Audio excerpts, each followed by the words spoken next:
Good day. Welcome back to our class in chemistry. Today, we're going to have the nomenclature of inorganic compounds.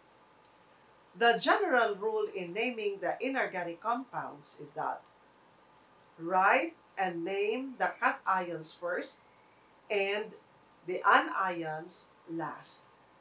So that means the cations, which are the positively charged particles, are to be written first and named first, while the anions, which are the negatively charged particles, are to be written last and named last.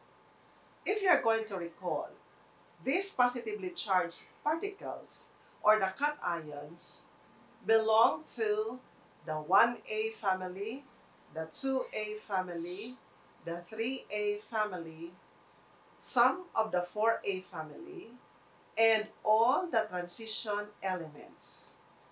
While the anions are those which are non-metallic elements, and they belong to the 4A family, the 5A, the 6A, and the 7A. Now, in this lesson, we will be learning how to name and write the chemical formula of the compounds. And what are these group of compounds? We have the binary compounds, the ternary compounds, and the mixed salts. Let's start with the binary compounds. Now, when we say binary compounds, these are compounds which are composed of two different elements or two different atoms. Number one, the binary compounds composed of the metal with fixed oxidation state and a non-metal. Now, where are these metals located in the periodic table having fixed oxidation state? These are the metals belonging to the 1A family, the 2A family, the 3A family, and some of the transition elements which are zinc, aluminum, and silver. To name this type of compounds, the cations, which are the metals, will take its metal name, while the anion will take the IDE ending. For example, let's use an element of the 1A family, which is potassium, and pair this with a nonmetal, which is chlorine. So the formula is KCl. Now, K being the cation, Cl being the anion. So the name of this compound is potassium chloride. Another example is the lithium, which is a metal, and the sulfur, which is a nonmetal. Now, lithium has a charge +1, while sulfur has a charge -2. Now, when you're going to write the formula of this compound, there is an exchange of oxidation number, and it will become Li2S1, meaning the 2 that is now placed into the lithium is actually the charge of sulfur, neglecting the negative sign, while the 1 is the charge of the lithium. Now, in writing the chemical formula of the compound, if the subscript is 1, you may not write it anymore. So, the formula of the compound is Li2S. And the name of this compound is lithium sulfide. Another is the calcium fluoride. Now, the chemical formula for calcium fluoride is CaF2. The Ca, which is calcium, has a charge +2, while fluorine has a charge -1. Now, I said a while ago that when you're going to write the chemical formula of the compound, there will be an exchange of this oxidation number to become their subscripts. Now, if calcium has a charge of +2 and fluorine has a charge of -1, so exchanging their charges to become the subscripts, the formula will become Ca1F2. Now, if the subscript is 1, you may not write it anymore. So, the formula will become CaF2. And the name of this compound is calcium fluoride. Another is that of the magnesium paired with oxygen. If you try to recall, the magnesium belongs to the 2A family. And since it belongs to the 2A family, it has a charge +2, while the oxygen has a charge of -2. So both have charges 2. I said a while ago that when you're going to write the chemical formula of the compound, there will be an exchange of charges to become the subscripts. So if the charge of magnesium is 2, then place it as a subscript to oxygen. And if the charge of oxygen is -2, place it as a subscript of magnesium. So it will look like Mg2O2. However, because they have the same subscripts, which is 2, you can reduce it to its least proportion by dividing it by the common factor, which is 2. By dividing their subscripts by 2, the formula will become M1O1. And I said a while ago that if the subscripts are 1, you can erase it out, or you may not write it anymore. So the final formula for the compound magnesium oxide is MgO. Another group of the binary compounds are those compounds which are composed of 2 non-metal elements or 2 non-metallic elements. Now, how do we name them? In naming these compounds, since 2 or more compounds can be formed out of the same atoms, we are going to designate these atoms by the prefixes mono for 1, di for 2, tri for 3, tetra for 4, penta for 5, hexa for 6. The anion part in naming these compounds will also end in IDE. For example, CO. Now, CO is carbon monoxide. Why? Because there is 1 carbon and there is also 1 oxygen. So it is carbon monoxide. Another compound which can be made out of C and O is the CO2. So look at these 2 compounds. They have the same components. However, they only differ in proportion in terms of the oxygen. So in CO2, the name of this compound is carbon dioxide, in the sense that there are 2 atoms of oxygen. Another is the SO2. Since there is 1 sulfur and 2 atoms of oxygen, so this is called sulfur dioxide.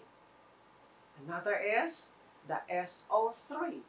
So if you're going to look at these 2 compounds, one is SO2, the other one is SO3. They only differ in proportion in terms of the oxygen. So the SO3 is named sulfur trioxide. Another is the N2O3. N2O3 is already composed of 2 atoms of nitrogen and 3 atoms of oxygen. So the name of this compound is dinitrogen trioxide. And another compound which is composed of nitrogen and oxygen is the N2O5. And the name of this compound is dinitrogen pentoxide. Another group of binary compounds is that composed of the metal with varied oxidation states and the non-metal part. For those metals with varied oxidation state, there are two ways of naming them. One is by the classical system, and the other one is the stock system. For the classical method of naming these metals with varied oxidation state, it utilizes the OUS or the OS ending of the metal part with lower oxidation state and the IC or the IC ending for the metal part with higher oxidation state, while the anion part will take the IDE ending. Now, these metals with varied oxidation states are those metals found in the transition elements. Let's have this example, iron. We know that iron has two oxidation states, iron with a +2 charge and iron with a +3 charge. The iron with a +2 charge takes the lower oxidation state, while the iron with a +3 charge takes the higher oxidation state. If we pair this element iron with oxygen, then the formula will become, for the lower oxidation state of iron, is Fe2O2. Take a look. If the subscripts are the same, since oxygen has a charge of -2 and iron has a charge of +2, when they exchange their charges to become the subscript, they have both the subscripts 2. Now, this subscript 2 is reducible to 1 if we are going to divide it by the common factor, which is 2. So, the formula will become Fe1O1. And I said a while ago that if the subscripts are all 1, you may erase it out or do not write it anymore. So the formula will become FeO. Bearing in mind that the iron is using the +2 charge. And I said that the lower oxidation state will take the OS ending. Therefore, the name of the compound is ferrous oxide. Taking the higher oxidation state of iron, which is +3 charge, and if you're going to pair this iron with oxygen, the formula will become Fa2O3. Take note, if they exchange their charges to become the subscripts are no longer the same. Fe will have the subscript 2, while oxygen has a subscript of 3. So you cannot divide or reduce their proportion. The iron is taking the higher oxidation state, which is +3, so it will have the suffix -ic. So the name of the compound is ferric oxide. Another example is that of the gold chloride or the auric and the aurous chloride. We know that gold has two different oxidation number. We have gold +1 and the gold +3. Now, if you are going to pair this gold, which is Au +1, with chlorine, which is -1, so the formula will become AuCl. Since all their charges are 1, so it follows that the subscripts are also 1. Again, I said that if the subscripts are only one, then you may not write it anymore. So the formula will become AuCl, bearing in mind that the goal here is using the lower oxidation state plus 1. So the name of the compound is aurous chloride. If we're going to consider this time the goal to have the plus 3 charge and then pair this with the chlorine, which is negative 1, so the formula will become Au1Cl3. And if the subscript is 1, you may not write it anymore. So the formula will become AuCl3. And AuCl3 is called auric chloride. Why? Because the goal here is utilizing or using the higher oxidation state, which is plus 3. On the other hand, with the use of the stock system of writing, in writing the chemical formula of these binary compounds with varied oxidation states, the Roman numeration system is used to designate the oxidation number. Say, for example, in that case, ferrous oxide and the ferric oxide. Now, because in the ferrous, the charge is plus 2, then the Roman numeration 2 is placed after the symbol Fe of iron. So it will look like this: Fe, Roman numeration 2, O.